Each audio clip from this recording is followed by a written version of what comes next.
దేవరా సినిమాకి సంబంధించి కలెక్షన్ సంబంధించినటువంటి పోస్టర్స్ రావడం, చాలా మంది ఇది ఫేక్ ఫేక్ అంటూ కామెంట్ చేయడం ఇది చాలా సహజం. కల్కి అప్పుడు కూడా 191 కోట్లు గ్రాస్ పోస్టర్ వేసుకున్నారు. ఈ సినిమా ఏంటి, దీనికి దేవరాకి కూడా 172 కోట్లు గ్రాస్ వేసుకున్నారు day one. Day two 243 crores వేసుకున్నారు. డే టూ అంటే 2 రోజులు కలిపి కల్కి కూడా అట్లాగే 250 అంత వేసుకున్నారు. అది వేసుకున్నది ఎందుకంటే అది వేసుకోవడమే ఉంటది. ఇప్పుడు ప్రభాస్ సినిమానా, ఎన్టీఆర్, పవన్ కళ్యాణ్, మహేష్ బాబా అనేది పక్కన పెడితే, క్లియర్ కట్ గా ఫేక్ చేయడం అనేది ప్రొడ్యూసర్లకి చాలా అలవాటు అయిపోయినటువంటి థింగ్. మన దౌర్భాగ్యం కొద్ది హీరో ఎవరైనా పక్కన పెడితే. ఎందుకు అట్లా అంటున్నానంటే, వీళ్ళు ఆ లెవెల్ ఆఫ్ పోస్టర్ చూపించుకుని, అబ్బో ఒక్క రోజులో ఎన్ని కోట్లు వచ్చాయి ఈ సినిమాకి, మనం కూడా ఎగబడి చూడాలి ఈ సినిమా అని జనం అనుకుని ముందుకు వస్తారు. ఫ్యామిలీ ఆడియన్స్ కి ఇవన్నీ ఐడియా ఉండదు కదా. పోస్టర్ అది చూస్తారు అనుకోండి, చూసినప్పుడు అమ్మో ఇన్ని కోట్లు వచ్చాయంటారు అంటే ఎంతమంది చూస్తున్నారు, మనం కూడా చూడాలి ఈ సినిమా అనుకుని థియేటర్కి వెళ్తారు కదా. అందుకోసం తప్ప ఏ సినిమాకైనా పోస్టర్స్ వేసేవి డెఫినెట్లీ ఫేక్ ఉంటాయి. 99.9% ఉంటాయి, అందులో క్వశ్చన్ లేదు. ఎక్కడ ఉంటారు, సందీప్ రెడ్డి వంగల్ అంటాడు ఉంటాడు. యానిమల్ కి 967 క్రోర్స్ ఎంతో గ్రాస్ వస్తే వరల్డ్ వైడ్ 1000 క్రోర్స్ వేసుకోవాలి అసలు. అతను యాక్సెప్ట్ చేయాలి అట్లా వేయడానికి, ఎంత వచ్చిందో అంతే వేద్దామని. అంటే అట్లా కొంతమంది ఉంటారు, చాలా రేర్ గా మెచ్చుకోవాలి అలాంటి. సో అంత హానెస్టీని అందరి నుంచి మనం ఎక్స్పెక్ట్ చేయలేం కాబట్టి ఆ, దేవరాకి అట్లా పోస్టర్ పడింది. సరే నిజానికి ఎంత వచ్చింది, నిజానికి డెఫినెట్ గా 150 క్రోర్స్ వరకు కూడా ఈ మూవీ గ్రాస్ వచ్చింది. ఆ, తర్వాత 2 days కి 175 అట్లా అరేంజ్ 172 రౌండ్ గా వచ్చింది. దాన్ని లేకుండా 243 వేసేసుకున్నారు. ఇది సినిమానే కాదు, కల్కి అట్లాగే జరిగింది. రేపు పొద్దున పుష్ప వచ్చినా, గేమ్ చేంజర్ వచ్చినా, ఓజీ వచ్చినా, మహేష్ బాబు సినిమా వచ్చినా, RRR అట్లా ఇదంతా కూడా కామన్.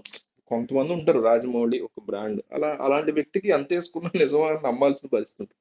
అయితే దేవరా విషయానికి వచ్చేసరికి, ప్రభాస్ ఫ్యాన్స్ రీసెంట్ గా బయట పెట్టిన ఒక ఇంట్రెస్టింగ్ థింగ్ ఏంటంటే, బుక్ మై షోలో లాస్ట్ 24 hours లో కల్కికి సంబంధించి last 24 hours book my show టైంలో, అప్పుడు రిలీజ్ అయినప్పుడు టికెట్స్ మీకు 1.36 మిలియన్ టికెట్స్ సేల్ అయినట్టు, అంటే 13 లక్షల టికెట్లు సేల్ అయినట్టు మీకు చూపించింది.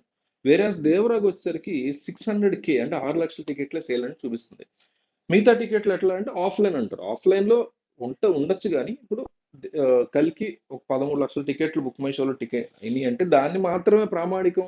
ఆ టికెట్ ఇంటూ 200 300 అట్లా కాదు. ఆ లెవెల్ ఆఫ్ టికెట్లు ఆన్లైన్ లో సేల్ అయితే, దాంట్లో 20% 25% ఆఫ్లైన్ లో సేల్ అయ్యాని కౌంట్ చేసుకుంటే ఈ నెంబర్ వచ్చిందా, 190 క్రోర్స్ నెంబర్ అనేది ఫేకా నిజమా అనేది అప్పుడే డిస్కషన్ జరిగింది. సో దాంతో కంపేర్ చేసుకుంటే దేవరా మరి 6 lakhs ఆన్లైన్ లో అయినప్పుడు, సో మీకు ఆఫ్లైన్ లో మొత్తం ఈ లెవెల్కి వచ్చే అంత, కల్కి లెవెల్కి వచ్చే అంత సేల్ లేదు కదా అనేటువంటి క్వశ్చన్స్ ఖచ్చితంగా వస్తాయి. అదనమాట ఇక్కడ. ఇప్పుడు మీకు బుక్ మై షోని కన్సిడర్ చేసేది, బుక్ మై షోలో అయినవి మాత్రమే టికెట్లని కాదు. సో ఈ రకమైనటువంటి ప్రూఫ్స్ ని ప్రభాస్ ఫ్యాన్స్ బయట పెట్టి, NTR fans the fan wars అనే ఎప్పుడు ఉండేవి, అవి పక్కన పెడితే మూవీ మాత్రం ఖచ్చితంగా బ్రేక్ ఈవెన్ దిశగానే వెళ్తోంది. వచ్చే వీకెండ్ కి మూవీ బ్రేక్ ఈవెన్ అయ్యేటువంటి అవకాశాలు అయితే డెఫినెట్ గా కనిపిస్తున్నాయి. సో ఏదైనా కూడా కల్కితో అయితే మనం కంపేర్ చేయలేము.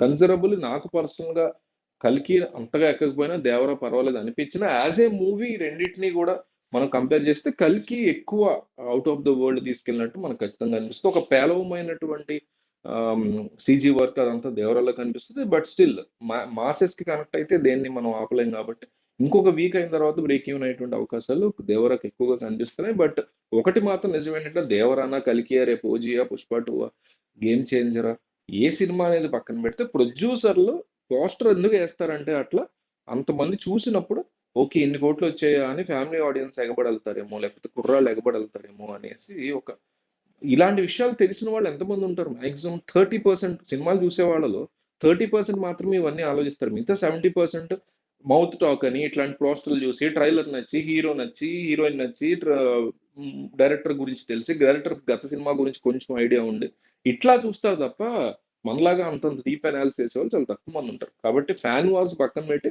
మీ హీరోలు, ఆ హీరో ఎవరైనా కావచ్చు, ఆ హీరోలు కాంటెంట్ ఉన్నటువంటి మంచి సినిమాలు చేసేలాగా మీరు ఆ హీరోల మీద ప్రెషర్ పెడితే బాగుంటుందని నా ఉద్దేశం.